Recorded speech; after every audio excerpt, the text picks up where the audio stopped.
Scorpio Sky's TNT title run ended in the snap of a finger as a complete farce. But should anybody be surprised? Hold up. It's a black-owned business in the wrestling business? Pro wrestling bits, let's go! AEW's posturing for black culture has come to a violent end as Scorpio Sky capped off what was the worst TNT Championship run in the history of this promotion. In fact, calling this sham a title run would be giving it too much credit. This wasn't a run of any kind. It was hardly a power walk. AEW couldn't wait to pat themselves on the back when Scorpio Sky became TNT champion. They celebrated it like it was history being made. TNT Championship, I thought it was gonna be that nigga title. Fast forward to him losing his first title defense, and all of a sudden, TNT stands for, this nigga's a token. AEW accumulated its brownie points with black fans, or as I like to call them, chocolate brownie points, only to literally take the title off Scorpio the second they had a chance. Such is life as a black wrestler in this company, who are treated like second-class citizens at every turn. In fact, let's look back on Scorpio's 37-day run that amounted to nothing outside of another empty statistic for the AEW racial roll call. Let's start with character development. Essentially, there was none. Scorpio Sky won that title, and I feel like everybody got over except him. AEW didn't do so much as surround Scorpio Sky with talent as much as they buried him beneath it. Hell, Dan Lambert was celebrated as the co-TNT champion, while Ethan Page was given more promo time than Scorpio, and to his credit, Ethan shined in his role. All Scorpio Sky was trusted to do is snap his fingers. F. Despite being the TNT champion, Scorpio Sky always felt like the third most important member of his own stable. This is a trend in AEW where Jay Lethal finally seems to be getting a serious push, but the goal here is to get over the giant Satnam Singh. You guys, Sean Dean is undefeated against the Pinnacle, but only due to a pair of fluke victories that were nothing more than background noise to MJF's feuds with CM Punk and Wardlow. That's AEW's best idea for black talent. How can we make them background noise in ways that makes it seem like we care? Sticking with the theme of black wrestlers being shoveled off to the background, where's Lee Moriarty? It was only a couple of short months ago, during Black History Month on February 2nd to be exact, when Bryan Danielson mentioned Wheeler Yuta, Daniel Garcia, and Lee Moriarty as stars he'd like to work with as part of what became the Blackpool Combat Club. Let's see here.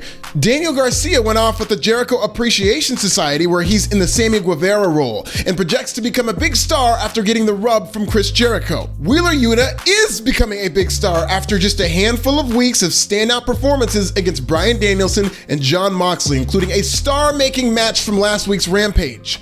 Lee Moriarty is a black wrestler in AEW. What can I say other than say it with me, give it time. AEW could make Lee Moriarty a star just like Wheeler Yuta if they really wanted to, but the Lee Moriartys of the world are never the priority. This isn't all AEW's fault, by the way. Pro wrestling is a microcosm of America, which mistreats black people in its own right at every turn. So when black people are overlooked and underrepresented in AEW, that just tells me that America is alive and well in professional wrestling, where black wrestlers have historically been on the outside of the main event looking in. Let's talk about Scorpio Sky's win-loss record as TNT champion. Well, this should be easy because he never defended the title until AEW was ready to beat him. This is a championship that, much like the television title, is designed to be defended every week in open challenges and on national television. Instead, he only defended that belt when AEW thought of the first idea to move on. Scorpio Sky lost the belt on a Saturday night broadcast that not a lot of people watched, as Battle of the Belts was down 25% from the first show last year. This coming off a week where AEW stands celebrated 600,000 viewers for Rampage like it was a Super Bowl the Jaguars have never been to. Battle of the Belts went head-to-head against the NBA playoffs where black people successfully defend their championships. Go Bucks. Scorpio Sky was a microcosm of how black people are booked in this promotion, and no, it's not because AEW or Tony Khan hates black people, or at least as far as I know, but more or less because, like America, AEW doesn't really care about black people.